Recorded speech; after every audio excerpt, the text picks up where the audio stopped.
All right, if you'll take your Bibles, we'll be talking about and maybe looking in the books of the Kings, 1 Kings, 2 Kings. This year, we are taking a survey of the Bible and kind of taking a look at the scriptures from high above them, passing through them, trying to understand a different sense of the scriptures' writings and how they fit together, really, because God is the author. Just yesterday, again, with my kids at Bible Club, I asked the question, who did God use to write the book of Revelation or whatever? But all those men were, not robotic, extensions of God's hand, but God wrote the Bible. And so since there's one author to the scriptures, he has a message that he's telling through the books of the scriptures, even though there's 66 of these books and they have different authors and all that, they all fit together to tell us the message that God has for us. And so we've been looking at that since January, looking at the books of the Bible, starting in Genesis. And this week we're going to, our second week, looking at the books of the Kings. Last week, as we began looking at the Kings, I took a little bit of time at the beginning, I think 10 minutes or 15 minutes, to talk about prophets and how God used prophets to write the scriptures. In fact, we just quickly, not an in-depth study, but quickly pointed out that all of the Old Testament scriptures are written by someone who's a prophet. They may have also been a king or a farmer or something like that, but they held prophetic office. They spoke God's word. They spoke on behalf of God. And then we showed how even these historical books, there's evidence that the prophets at this time wrote about the kings and what happened during them. And I don't know the exact details of how and who God used to put it together, but prophets wrote, and somehow they ended up in the books of 1st and 2nd Samuel and 1st and 2nd Kings and even Chronicles. So we talked about that, and then we got into thinking about 1st Kings and 2nd Kings. Of course, in 1st and 2nd Samuel, we learn about the transition of the people of Israel from a group of tribes that have just various leaders in different places that we see in the book of Judges to being united under one king with a capital in Jerusalem under David. Of course, the people of Israel are the family of Abraham, or descendants of Abraham, and God had decided that he would bless the world through Abraham. Even back in Genesis 3, after mankind had broken fellowship with God and kind of ruined the whole thing, even though God knew what he would do from before that time, God promised somebody that would bruise the serpent's head through the seed of the woman, and then he promised Abraham that he would bless all the nations of the earth through his family. And then to David, he promised that David would have a king come from his line, that there would be a king that would rule the world. And so we see kind of this narrowing of who it is that God would promise. God promised his son of a man-child to Eve. Then this child will come from Abraham. And now we know that it would come from David, and David is the king. So there's a messianic king promised who would rule and bless all the nations. And in the book of the Kings, we see the story developed of, the history developed of David's dynasty. God promised him a house, is the word in our version, in the King James Version, and that would be a dynasty. His house would rule Israel. So Kings is the story of David's dynasty, and it has actually a divided kingdom, and a story of many, many failures, which shouldn't surprise us by this time as we're reading through the Bible. We failed in chapter 3 of Genesis, and then failure after failure through the Bible, and yet in the midst of all those failures, we see God doesn't fail. God is faithful.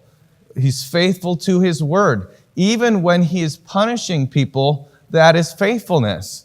He told the Israelites, You do this, I will bless you. You don't do this, or you do this other thing, I will curse you, I will judge you. And so, sure enough, he's merciful, and it seems to take a long time for those judgments and curses to come on the people, but yet they come. And why do they come? Because God is faithful. He's faithful to his word. And so throughout the scriptures, we see man being unfaithful, a failure, continuing in his bent against God, and God being faithful to his word and to his plan to redeem mankind. So, as we enter into Kings, I'm still reviewing. We got to about the first 10 chapters last week of 1 Kings. Solomon comes to, succeeds his father in the beginning of 1 Kings. David charges Solomon to be faithful to the Lord, and then also tells him how to eliminate, what to do with his political enemies. Solomon asks for wisdom from God in chapters 3 and 4. He builds the magnificent temple, chapters 5 through 8.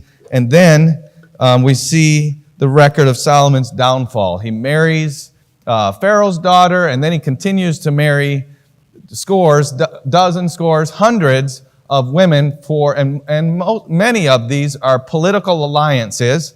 And so they are the daughters, the princesses of heathen lands, kings. And these heathen lands, Solomon wants to have peace with them because he doesn't want them attacking his people. But he does that through marriage.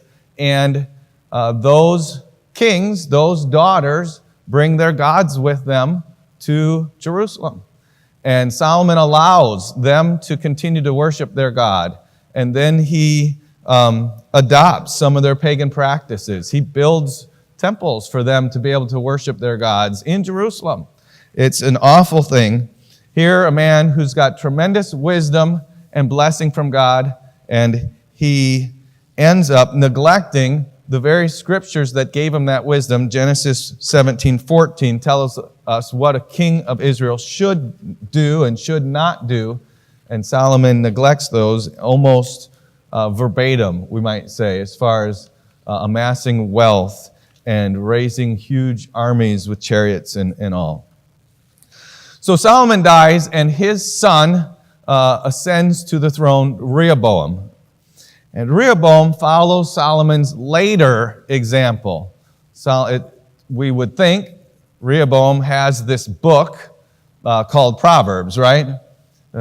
Solomon wrote the Proverbs, and it says, my son, do this, all this. You'd think Rehoboam has that book, and he probably does, but he also has Solomon's example, and Solomon's most recent example is not the things that are in the book that his father gave him.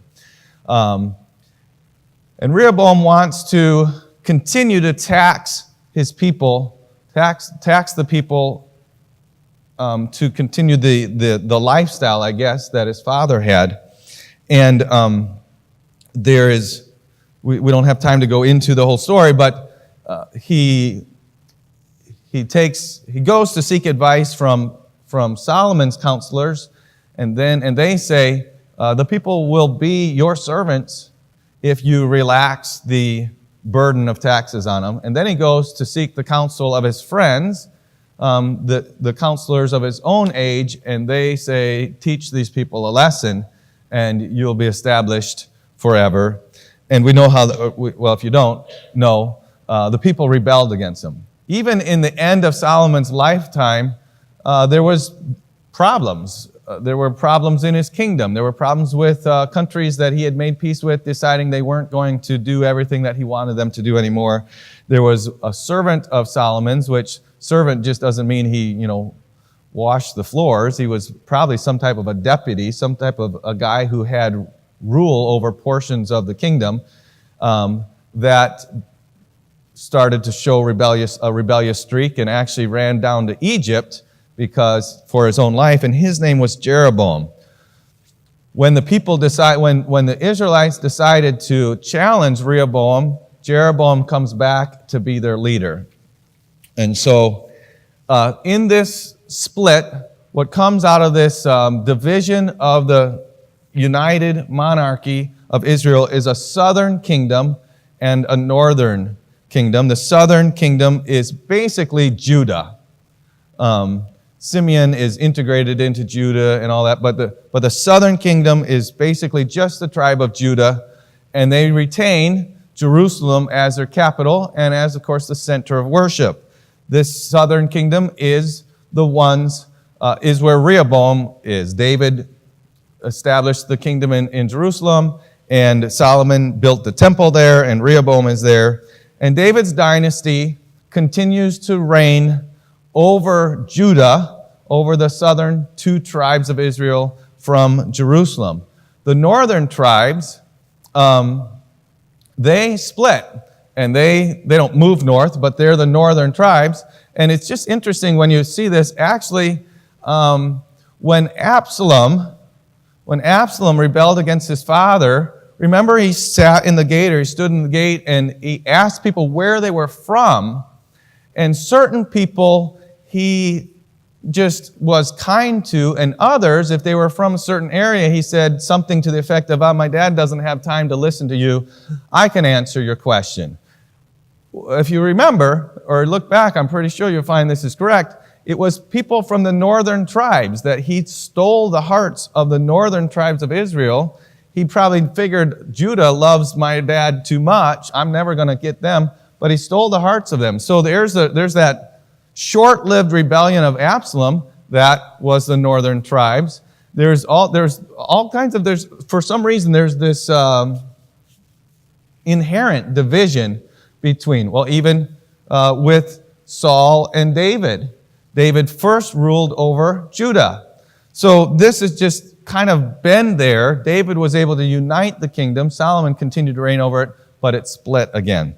And so we have the northern tribes of Israel, which become known as Israel.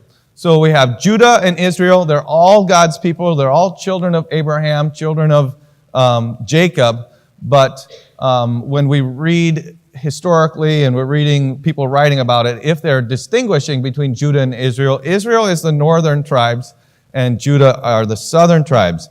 And Israel sets up Jeroboam, who splits off from Rehoboam, sets up two places of worship. The Bible tells us that he said, if I don't set up a place of worship, all the people who are my supporters now, they will continue to go to Jerusalem to worship God there, and they'll see how great things are doing there. He doesn't say all this, but their hearts will be pulled back toward the politics, the ruler of Jerusalem, by going to worship God in Jerusalem. So he said, I need to stop that. He set up a place of worship basically on his southern border, not far from Jerusalem. So anybody heading to Jerusalem would most likely or very likely pass through this town. And he told the people of Israel, worship here. You can worship God here just as easily as you can worship God there. I've set up this golden calf. It's like a golden calf. Have we ever heard of a golden calf before? And he sets up another place of worship on his northern border, basically, his northern border. And so he sets these two places up of worship, and yet these are also commercial things too. When merchants would travel through a land, of course, pagans don't believe like we do. They think that their gods have certain areas that they rule over. So if you're from another place and you're entering a new territory, when you get to that territory, you want to make sure that the god of that territory isn't upset with you or anything like that. So you will go to the temple of the god of that territory and offer him a sacrifice so that you don't, upset him. And so this is how many pagan lands were set up, and Jeroboam institutes this type of thinking right into Israel. They have a northern border and a southern border, and so he's going to set up a place of worship in both of those areas. And it's a substitute for Jerusalem, and it's also it's a way of thinking. That's a heathen way of thinking.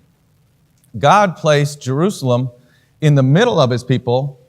He would be their protection, but heathen thinking says we got to have our temples on our borders to protect us, and God can protect us wherever regardless of where his borders are. He doesn't have borders. Anyway, it's an interesting point archaeologically is that much of the temple that Jeroboam built in the northern portion of his kingdom in Dan is, you can see it. You can go there today and see it. I was just there 2 months ago. And the interesting thing is that we would assume, or we do assume, just by looking at the size of it, that Jeroboam built this temple, and most likely the one in Bethel, to look almost identical to the one in Jerusalem. Doesn't that make sense? He's providing a counterfeit worship. He's providing a place. He wants people not to feel like there's that much different here than there is there. And so I assume his golden calf is most likely in the Holy of Holies.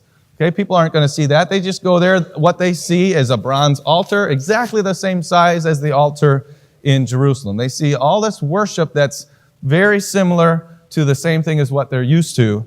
But it's interesting because while you can go to Jerusalem and you can say, well, I think the temple was there, and other people think it was there, you can't see anything. It's gone. There, we can see the remains of the foundation stones of these walls and kind of see how things would have been laid out somewhat. Anyway, we need to move along. So the northern tribes become known as Israel. They set up 2 places of worship, calf worship in Dan in the north, Bethel in the south, and eventually their capital city becomes Samaria. Omri, which we'll just mention as we go through, who is Ahab's father, establishes a capital in Samaria. The southern kingdom is ruled by the family of David, but the northern kingdom has many different families that end up ruling it. There's many different ones. I would say probably the most powerful family that ruled it was the family of Omri, whose son was Ahab. Another powerful family was Jehu, who came along later and actually destroyed the dynasty of Omri. So, from 1 Kings 7, so this division happens in chapters 12 through 16, and then 1 Kings 17 through 2 Kings chapter 8, we just have the various back and forth historical record of certain things that they did, and it isn't just a dry history because we have God's commentary on whether this person was a good king or a bad king, and we have the prophets interacting with them. Many times when we read the announcement of the next king, we have this quick evaluation of him. He lived this time, and he was a good king. He worshipped God alone or not. He eliminated idolatry in his land or not, or he eliminated this, but he allowed this to stay, worship in the high places. He was faithful to the covenant that God had with David or not. He ruled like David. Many times we see whether he did rule like David or did not rule like David. So there's this evaluation at the beginning of most of these kings' introduction. And there's approximately 20 kings in each place. I was counting the list. I have 19, but some of these guys were kings for a day, basically. So I don't know. I can't remember exactly the count. But you have 19 or 20 kings in northern Israel, and 0 for 20 were good. Not a one of them was good. Some of them accomplished what God wanted them to accomplish. I think of Jehu destroying Ahab's family because they were so awful and wicked. So he accomplished, but he was not a good king himself, especially as he moved along into his reign. Judah has 20 kings also, and really only about 8 of them are good kings. That's way more than Israel, but that's sad. That's not even half of them were kings that led the people toward a proper thinking of God and worship of God. So this, in Kings also is where we get a little more insight into the prophetic office. Of course, there were prophets before the kings. We have Moses. He said he was a prophet. He said that there would be prophets that come after him. There would be one particular prophet who would come after him like he was. And but then Samuel comes along. Samuel is a prophet. The prophet, as we mentioned last week, speaks on God's behalf. He's a watchdog we might say, a watchdog for the law of God. He calls out the people's idolatry and corruption and challenges Israel to repent and obey. And we have two very prominent prophets in the kings, and these are Elijah and Elisha. There's a little bit of a contrast between both of these men are men of God, but Elisha, we think of him more as a wild man. All of a sudden he shows up right in Ahab's face.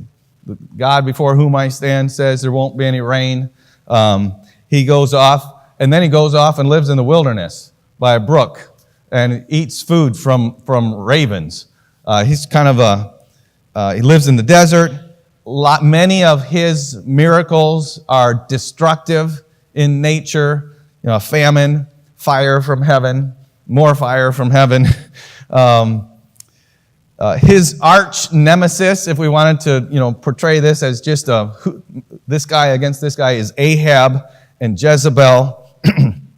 Jezebel is the Zidonian king's daughter, a princess, and she, while Israel has already left God, she blatantly brings the pagan worship into the palace, and she is clearly, she's representative when we get into the New Testament. One of the churches of Asia let Jezebel teach there. So Jezebel is one of those, you don't want to name your daughter after that beautiful princess, Jezebel. But, in there with Elisha, we have, remember the story of the contest, it's maybe called the contest on Mount Carmel. It had not rained forever, and you guys bring a sacrifice, and we'll sacrifice, and they cut themselves and all. He loads up the sacrifice with water, and fire comes from heaven to devour it. Also, there's the back and forth with Naboth's vineyard. Remember the story of Naboth's vineyard? It's close by his palace, and he wants it and takes it. But Elijah confronts him about it. So if you look at, then Elisha is the next prophet, and he clearly succeeds Elijah as we read through it. And Elisha, it seems like is more, I don't know the right word, but I chose the word dignified. He's more of a dignified man. He's a counselor to kings, actually. Remember, he sends word to the king, says, you're going to battle. Don't go in this spot. Watch out for that. And sure enough, he sends a couple spies there, and his enemies are there. And it happens a few times. Later on, the king has a visitor, and the king's all distraught because he thinks the Syrian king is trapping him because he sent his general there to be healed of his leprosy from him. But somehow Elijah knew that. We might say, well, God just spoke to him. But Elijah's in circles with kings, and he seems to be more of that type of a man. And his miracles seem to be more constructive. I'm not saying one is better than the other. It's just interesting the contrast that the Bible shows us of these. And also, we remember, or you might not remember, but most of us would remember that when Elijah was to be taken away from Elisha asked for a special blessing. He asked for a double portion of Elijah's spirit. And it's interesting. I tried to look. I didn't look at these. People have listed the miracles that Elisha did and the miracles that Elijah did. And there's anywhere from, that Elijah did anywhere from 7 to 14 miracles. But every list has about exactly the double number Elisha performs. It depends on what you call a miracle. But let's just list off some of these. Elijah pronounced there was a drought, and there was a drought. He went and to the widow and her meal and oil, remember, multiplied. Every day they went, and there was enough for the next day. He restored the child to life. He called fire from heaven on a sacrifice. The captains of the king and their men, their 50, came, and he called fire from heaven on them and did it again. And then he prayed, and rain did come. And then as he was going to be taken away from Elisha, he parted the Jordan River. Elisha there parted the Jordan River coming back. And he came to a place, and the waters were bad, and he healed the waters. The mocking children came, and they were torn by bears. He supplied water in the wilderness. All of a sudden, he prays, or he says, tomorrow it'll be taken care of, and there's water. The widow's oil was multiplied, and she was able to sell it. There was pottage. There's death in the pot. And he put something in it, and there's no longer death in the pot. He multiplied loaves. He fed a huge number of people with just a few pieces of bread. He promised a lady that, he said that the Lord would give a lady a son who hadn't been able to have children. And that son she did bear a son. And then he, as a young child, got sick, remember, and died, the Shunammite woman, and he raised her to life. Naaman was healed by following his instructions. Gehazi was struck with the leprosy that Naaman had. Elisha caused an iron axe head to swim in the river.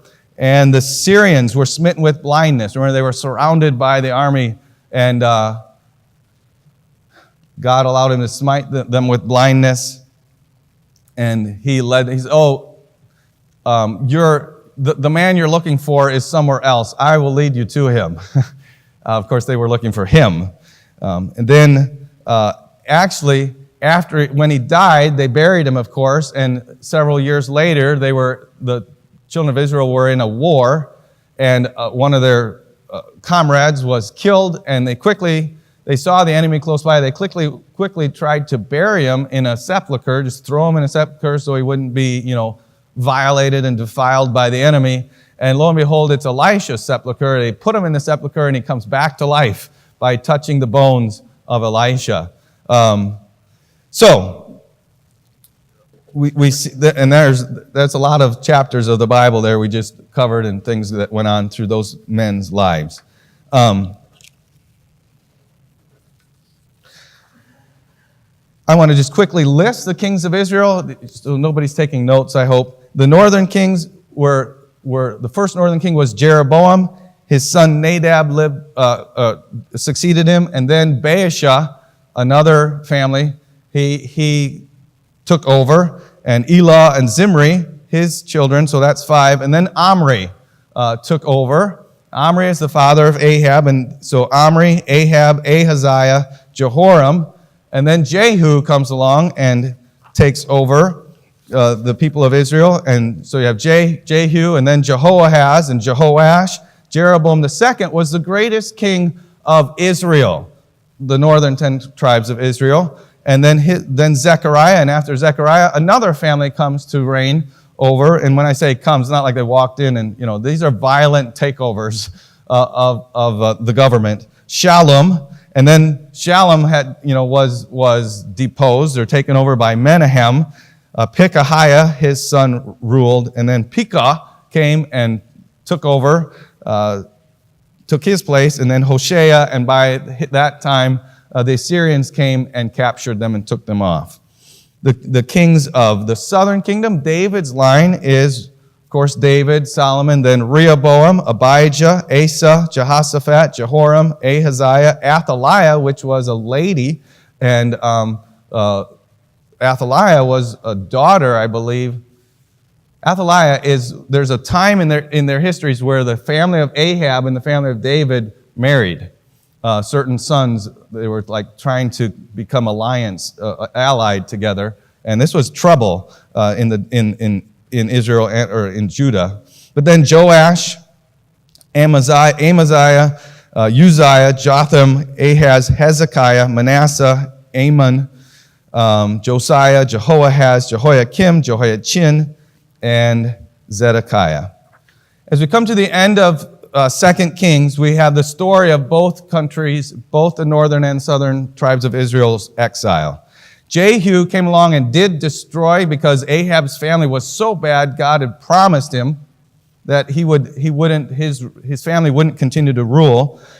Jehu destroys his dynasty through a series of assassinations, and then Jehu's family is destroyed through a series of assassinations. There was this guy killed him, and then this other guy killed him, and then this other guy killed him, and it leads to the Assyrian captivity. And the Bible says that the author of that part of 2 Kings says that the people of Israel were taken captive because of their idolatry, because of their corruption and injustice. When we say that, they didn't follow God's law. They were, and they were unfaithful to God's law and the covenant. 2 Kings 18 through 25 tells us basically the destruction of Jerusalem and the Babylonian exile. We have a little bit of a bright light in Hezekiah, chapters 18 through 20. He trusts God against tremendous odds of Assyria. But then Manasseh, his son, is awful. He actually brings pagan worship not just Jerusalem, but onto the Temple Mount, brings idols into the temple, and he practices child sacrifice himself. That's chapter 21. Chapter 22 and 23, we hear about Josiah, and he discovers the law of God in the temple, and there's repentance and reformation. What we might call revival comes to Jerusalem there, but it's really too late. The people of Israel and now the people of Judah as a whole have left God, and they've continued to deteriorate. And in chapters 24 and 25, we have the Babylonian invasions and captivities. And we come to the end of 2 Kings, and the line of David, the Messianic line, God promised he would bless and bless the world through David and David's king, and this kingly line is a captive. They're captive in Babylon. Like, what is happening here? If we didn't know better by this time, that God knows what he's doing. But what is happening here? David's line is in Babylon. And then the last few verses is kind of just kind of comes out of nowhere. Verses 27 to the end of chapter 25. It tells us about 40 years down the road in Babylon, about halfway through their captivity, the king of Babylon decides he's going to take the king of, who would be the king of Jerusalem, out of jail, out of prison, out of bondage, and let him eat at his table for the rest of his life. And so there's kind of this, maybe we might say, a glimmer of hope. All is not lost, even though they are in Babylon. So we are now with David's line captive in Babylon, in the story of what God is doing to mankind and how he will bless mankind through Israel. Let's